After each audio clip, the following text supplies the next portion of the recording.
नहमदुहु व नसल्ली अला रसूलिहिल करीम। 1440 हिजरी ख़त्म हो रहा है। ज़ुल्हज्जा का आखिरी अशरा जारी है। मुसलमानों का 1440 हिजरी वाला साल ख़त्म हो रहा है, नया साल शुरू हो रहा है। इससे हमें एक तो दुनिया के बहुत जल्दी ख़त्म हो जाने, चले जाने का सबक मिलता है। हर दिन जो गुज़र रहा है, हर हफ़्ता, हर महीना जो गुज़र रहा है, हर साल जो गुज़र रहा है, वो हमें आखिरत के करीब कर रहा है और हमें दुनिया की ज़िंदगी से दूर कर रहा है। हमें इस चीज़ को, ये सालों के गुज़रने को, नए सालों के आने को, हफ़्तों महीनों के गुज़रने को, हमें हर वक्त इस चीज़ को ये समझते हुए सामने रखना चाहिए कि मैंने अपनी आने वाली ज़िंदगी के लिए क्या तैयारी की है। अगर तो मैंने पिछले वक्त में जो हफ़्ता गुज़र गया, जो महीना गुज़र गया, जो साल गुज़र गया, अगर अल्लाह की इताअत में, नबी मुकर्रम सल्लल्लाहु अलैहि वसल्लम की इत्तिबा में बसर किया है तो मैं अल्लाह का शुक्र अदा करूं। और अगर मुझसे सुस्ती हुई है, कुताही हुई है, तो मैं उस पर अल्लाह रब्बुल आलमीन से मुआफ़ी मांगूं, तौबा करूं सच्ची पक्की। और जो कमियां कुताहियां हुई हैं, जो गुनाह गलतियां मुझसे हुई हैं, उनसे अल्लाह रब्बुल आलमीन के सामने गिड़गिड़ाऊं, मुआफ़ी मांगूं, तौबा करूं और पक्का अज़म करूं कि दोबारा मैं गलतियों की तरफ नहीं पलटना। उम्र तो हमारी बहुत थोड़ी है आखिरत की ज़िंदगी के मुकाबले में। रसूलुल्लाह सल्लल्लाहु अलैहि वसल्लम ने फरमाया, मेरी उम्मत की औसत उम्रें 60 से 70 के दरमियान हैं, बहुत कम हैं जो 70 से तजावुज़ करेंगे। आज हम दुनिया में देखते हैं कि 70 से ऊपर जाने वाले हमारे मुआशरे में वाकई बहुत थोड़े लोग हैं।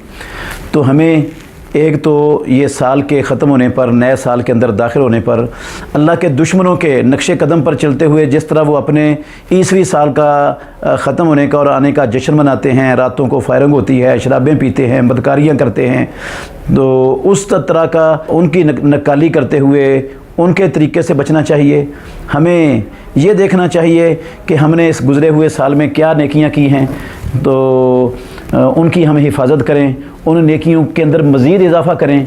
और अगर कोताहियाँ हैं तो उन कोताहियों से तौबा करें और उनसे हमेशा अपने आप को बचाने की कोशिश करें ताकि हमारी आखिरत बेहतर हो जाए। रसूल मुकर्रम सल्लल्लाहु अलैहि वसल्लम दुआ किया करते थे, अल्लाहुम्मा जअलिल हयाता ज़ियादतन ली फ़ी कुल्लि खैर वजअलिल मौता राहतन ली मिन कुल्लि शर। बहुत अजीम दुआ है रसूलुल्लाह सल्लल्लाहु अलैहि वसल्लम की, या अल्लाह इस दुनिया की ज़िंदगी को मेरे लिए नेकी के कामों में, भलाई के कामों में, खैर के कामों में, अच्छाई के कामों में ज़्यादा कर दे, ज़्यादा बना दे। और जब मौत का वक़्त आ जाए तो फिर हर शर से मुझे राहत नसीब फरमाना। तो हमें ये साल का गुज़रना एक तो पैगाम दे रहा है कि हम अपनी उखरवी और असली और हकीकी ज़िंदगी के करीब हो रहे हैं।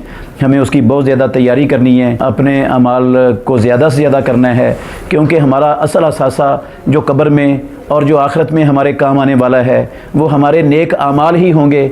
बाकी सब कुछ दुनिया के अंदर धरे का धरा रह जाएगा। तो ये जो मोहलत मौका अल्लाह रब्बुल आलमीन ने हमें दिया है, इसमें हमें बहुत ज़्यादा कोशिश करनी चाहिए कि ज़्यादा से ज़्यादा नेक आमाल करके अपनी उखरवी ज़िंदगी संवार लें, असली ज़िंदगी को बना लें। अगर हमने ये खेती का वक़्त है, अगर हमने इसमें अच्छे अमाल बो दिए, खेती बड़ी कर ली अच्छे अमाल की, तो इंशाअल्लाह आखिरत में इसका फल काटेंगे। अगर ना किया तो फिर दुनिया में तो जैसी गुज़री गुज़र जानी है, आखिरत में फ़ेल हो जाना है। अल्लाह ना करे जो आखिरत में फ़ेल हो गया, फिर उसके लिए जो है ना वो नदामत और शर्मिंदगी और परेशानी के सिवा उसे कुछ मिलने वाला नहीं है। कुरान मजीद में भी अल्लाह रब्बुल आलमीन ने फरमाया है कि ये दुनिया की ज़िंदगी तो सिर्फ साजो सामान है थोड़ा सा, और आखिरत का घर वो हमेशा रहने वाला घर है। तो हमें उस घर की बहुत ज़्यादा फ़िक्र करनी चाहिए, उसकी तैयारी जो है ना वो बड़े अच्छे अंदाज में करनी चाहिए। और हर दिन हमें नादिम होना चाहिए अगर हमसे कोई नेकी नहीं हुई, नेकियों के अंदर इजाफा नहीं हुआ तो परेशान हो जाना चाहिए। और जिस दिन हर आने वाला दिन वो गुज़रे हुए दिन से, हर आने वाला महीना, हफ़्ता, साल गुज़रे हुए साल से उसको बेहतर बनाएं। अल्लाह ताला हमें समझने की और अमल करने की तौफीक अता फ़रमाए।